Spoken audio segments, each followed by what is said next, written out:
Hi everybody, I'm Bree the Plant Lady, checking in with part 1 of my last week of May weekly garden tour. I have definitely decided Memorial Day weekend is my favorite weekend of the whole year because increased day length, 1000%. We've also had really warm, it's been hot and humid, it feels like summer. It's the time of year I love the most, and the garden is really responding. And what's amazing is the beds that I've done early seasonal transitions are really starting to grow out as a response to the heat, but we still have tons of poppies and larkspur and other cottage garden flowers that are in full bloom. So expect that the next 2 days of videos from me are going to be really colorful and hopefully will serve as inspiration for you. So let me turn this camera around and show you what I'm looking at.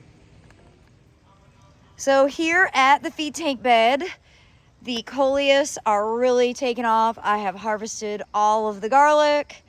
I have taken out all of the California poppies. You see I still have this one corner of larkspur just because the bees love it. I have gotten some things planted, and now I can't remember the name of this plant. But it did come from Farmer Barley, who I got to hang out and actually had a wonderful trip with in South Africa. No, this isn't a South African native. It still reminds me of South Africa, so that's why it went in here. I did transplant some self-sown zinnias from other beds into this border. And then I got the agapanthus pulled out of the ground because the voles were eating it and put into the pots here.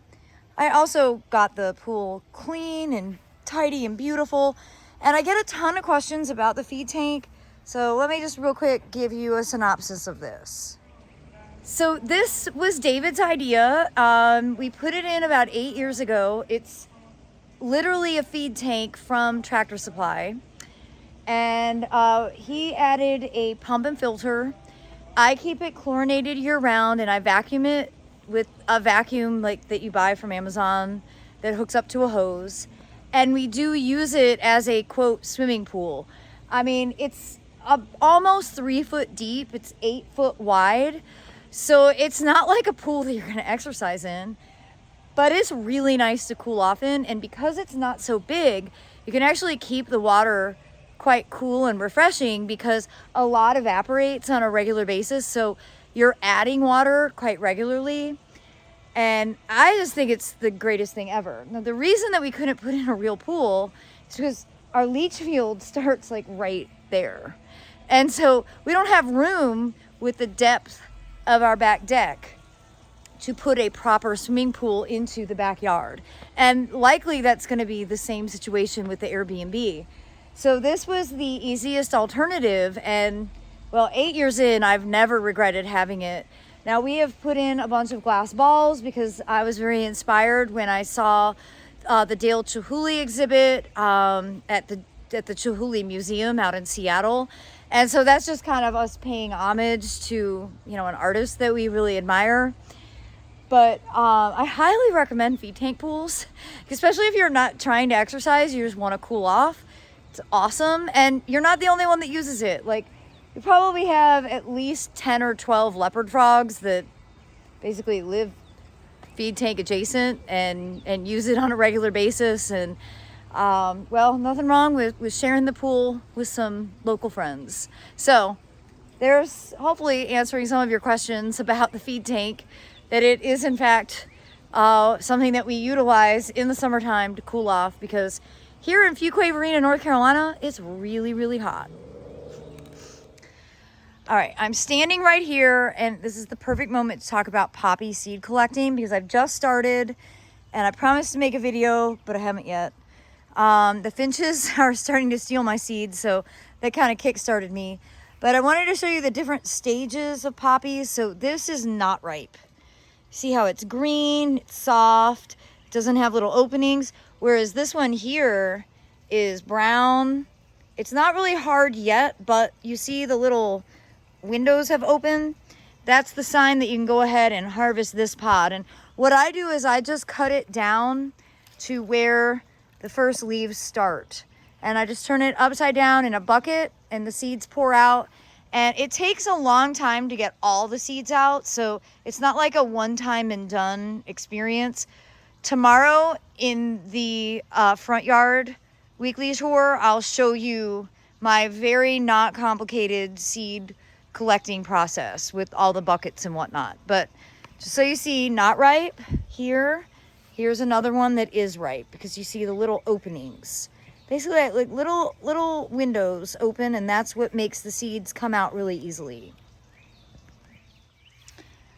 Well, not sure much has changed in the fire pit bed other than everything is growing really fast and looking great. What can I say? Mangave and just succulents in general are the coolest plants ever, and if you're not growing them, you need to. Oh, here's a perfect example of showing you what the finches do. So they break open the seed heads, but you see there's still a ton of seed in there. So let me just do this. The seeds just pour right out. Now, I need to get my bucket because I don't want these seeds to grow right there, which is precisely what they'll do. Now, all of the containers here are doing really well. The tomatoes look great. This is the time of year where you start to feel really confident about growing tomatoes, because they're just like, they're growing strong. And these are all those dwarf varieties that I picked up at the farmer's market. And actually, I've got to give props to these trial petunias that haven't died yet. And we've been hot the last few days. Like, we've been like July hot. And they look great. So, you know, I'm not going to hold my breath, but I'm pretty pleased that they're still alive. And I keep seeing these things on Facebook about goth gardening, and I'm like, actually, this sort of seems gothic with that really dark petunia and the eggplants and that nemesia, which is doing super well. I just need to add some eclipse hydrangea, and it'd be great. Actually, you add this coleus here with that nice dark purple coloration, and it's very gothic. I didn't do that on purpose, you guys. I'm not that trendy. But I am really pleased to see how all of these tomatoes are doing. The cream sausage in these small pots look great. And the nutsedge is growing super well. I haven't done anything about it. So, you know, it's how it goes. So I've had quite a few people ask about the sequoia, and though they're probably not watching these weekly garden tours to actually get my answers, so far so good. Look, there's a bunch of new growth that's coming up after I cut the leader out, because remember the leader was dead. I never got anything back from the lab, the materials lab, so I probably should follow up with them, figure out what's up. But I have a feeling it's nematodes. That's just my gut. That's not scientific. It's just that generally speaking, when something doesn't perform really well here, nematodes are usually the cause of it. And that's just because this is sand and a former tobacco field, and there is no solution around the nematodes. They're here, and that's it. You just have to figure out how to garden around them. But I am really pleased to see this vigorous new growth popping up, trying to compensate for the loss of the leader. So maybe it won't be a lost cause after all. Just have to stay tuned and subscribe to watch the saga of my California redwood. Well, I frequently show you Carex cherokeensis, but these might be some of my very best because they're in more exposure here. You can see how large an individual clump can get, and the flowers are really cool. So just wanted to show you that. We had planted an understory of natives in this bed, and it's not quite wet enough for all of them, but the ones that are thriving are doing really well. And of course, it's hydrangea season. This is Popstar from First Editions, and I have done nothing to it other than plant it and keep it watered. And it's really beautiful. I've got to say, we're having a great hydrangea season, and right now I'm like, oh, why would I ever say something bad about a hydrangea? It's another pop star here. And I'm going to show you all of the backyard hydrangeas in today's tour because I have a lot more than I realized. Well, I'm anxiously awaiting harvesting seed from this border. As pretty as it was, it's starting to drive me crazy. And of course, this kale could come out, and I've already missed a bunch of the seeds. The birds have been stealing the kale seeds from me, which is fine because kale seeds are pretty easy to come by. And the gardenias are all in bloom. So I think this is Prince Charles right here with this giant poppy flopping all over it. And it smells absolutely incredible. Lots more buds to come. Really terrific plant. Catnip. This, God forbid cats go without catnip. Nice to see echinacea starting to bloom. I planted these as landscape plugs last year. We've also got asters that are about to flower, which is really exciting to see. And yarrow that's in full bloom. This is from my friend Sarah, who shared this with me. She grew this from seed last year, and it's really quite beautiful. All right, I promised you a hydrangea tour, so that's what I'm going to give you. This is Fuji Waterfall, which is quite beautiful. I think this has a couple of different names in the trade, but I got it as Fuji Waterfall. It's really quite vigorous. I do a lot of cutbacks on this. So everything that isn't blooming is because I cut it hard last summer because I was trying to make it so I could open both doors. Someone wisely suggested that I transplant it, but those of you who watch my videos, you know, transplanting isn't really something I do because I'm not good at it. I'm not a good digger. So I'd rather just root a new one and put it somewhere more appropriate and just keep managing this one as best I can. It definitely wants to get bigger than what the space allows. Speaking of bigger than the space allows, I probably should not have put this Happy Higo Camellia and this Hydrangea on top of one another, but I did because, well, it's sort of a thing that I do. Now this is Nico Blue Hydrangea macrophylla, and some years it looks not as nice as it does this year. Our big advantage this year is that we didn't really get that cold, and we didn't have any major cold snaps in spring, and so the hydrangeas are looking better than usual. And here we've got Hydrangea serrata Omacha nishiki, and I'm guessing that maybe I did a cutback over there where it's not blooming, and that's just new growth, and it blooms on old growth, which is what you see here. Both of these have been planted since 2011. So they've been in the ground a really long time. They're big and mature, and well, they look really, really nice this year. Now I'm going to say something that I don't think I've ever said before. I'm not sure anyone can live a happy life without hydrangea eclipse, and oh my god, you guys, I'm just noticing the stupid deer are starting to eat my eclipse. Well, I've got to get a cage immediately for this. That is unacceptable. This, for all the hype, I wasn't really sure that it was gonna be as amazing. It is. There's no question it is. There's one new plant that you should buy. It's this one. And I never thought those words would come out of my mouth specifically about a hydrangea, let alone a blackleaf hydrangea. But I am really impressed with this plant. Really impressed. The flowers are beautiful. The foliage is gorgeous. I just have to protect it from those stupid deer. I've got an enormous hydrangea here along my Camellia LA. And I don't remember what variety this is. So if you recognize it, write it in the comments. It's a really large leaf or large flowering form. It's a big old plant that is for sure not patented because I propagated this, and I'm pretty particular about not infringing on patent rights. So it's an old variety that wasn't protected, and it generally flowers all summer long. So it's later than a lot of these other varieties that are somewhat newer to the marketplace. But this is one that will really be a standout for the majority of the summer as long as we keep getting rain. Well, for those of you who have been following me for a while, you might remember that David Sabio brought me a bunch of hydrangeas last year that I kind of stuck back here in the back 40, and now I'm starting to develop the back 40. See, it's getting a champagne bottle wall.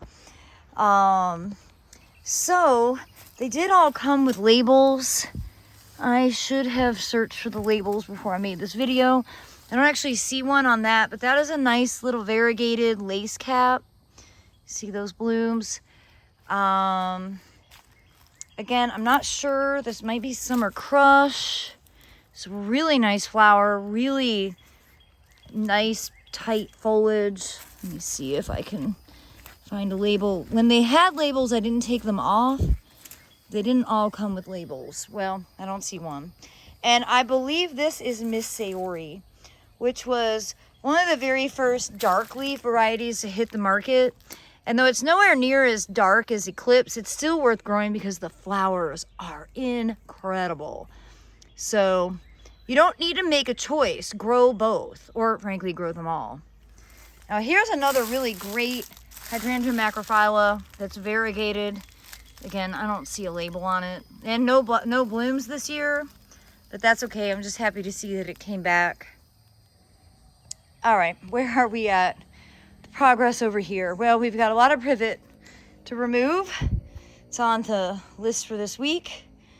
We have set the leftover cardboard from the plants that came in along the fence here. We're gonna do the cardboard just along the fence because that's not our property, just to keep the weeds down. And then we're gonna do a major weeding and soil improvement, and then we're gonna get busy getting this whole thing planted. And the goal is to at least get started this week. We have all of these plants that need to go into the ground, specifically the ferns and stuff that are burning up in the reality of summer heat. We have a lot of shade plants like this Polemonium that will do much better once it's planted. And I'd just like to make some progress on this, so I do hope that you will stay tuned to see what we get accomplished. And as you can see here, I went ahead and cut back the barley, and we didn't remove the seed heads, so that means the barley will sort of regenerate itself. And I was all excited about planting more stuff in here, and then I saw that I have a self-seeding pumpkin, which is absolutely gonna just take over this entire space, and I don't need to plant anything. And that's not my nature, but I'm trying to not overcrowd things, which I know is a ridiculous thing to say. When you look at this garden, everything is overcrowded. That is my general style. But I'm consciously trying to do better. And so I'm gonna let this curcubit of whatever sort it is, I have no idea actually what kind of curcubit it is, but I'm assuming it's some sort of pumpkin or large winter squash. Just kind of grow and take over. They're very capable, and especially when they're self-sown, they tend to be pretty prolific. The fact that it's already this big is a pretty good sign. Well, this border is still looking far too pretty to do anything about, and none of the seed is ripe, so we're just kind of in the enjoyment phase, even though a lot of stuff is flopping over. As seed starts to dry, I have buckets for everything, so I'm just kind of every day coming out and collecting a little bit. That makes the job not so unmanageable. You see the finches are beating me to it though. They are stealing my seeds. I have a really large finch population. I definitely would like to get this part of the fence wrangled this week. It's top on the list. And we've gone back and forth, and I think Aiden and I have both decided it cannot be done with the push mower, which is how we generally like to do things, but this just isn't going to work. So we're going to do it by hand, which is fine. You can see that the gladiolus are starting to bloom. These are just gladiolus from years past, that some of which are just like knocked to the ground because of the weight of the other plants. But we're going to do our due diligence and get this border cleaned up and replanted and mulched, and most importantly weeded for the summer season. Well, as you can see, the larkspur is still really going strong. There's tons of flowers that still haven't even opened yet. It feels like we're a little bit late on larkspur this year. I see the deer are eating this rudbeckia. The deer are kind of eating everything. Look, the deer have been eating the tips of the oats. I mean, I don't blame them for eating oats. You see that. The nigella is sort of coming to an end, but it'll be a while before the seed is ripe. These are the seed heads, but they will turn completely tan and be very dry and hard, and the seed is not ripe at this stage. Oh, y'all, look at that sweet sleeping bee.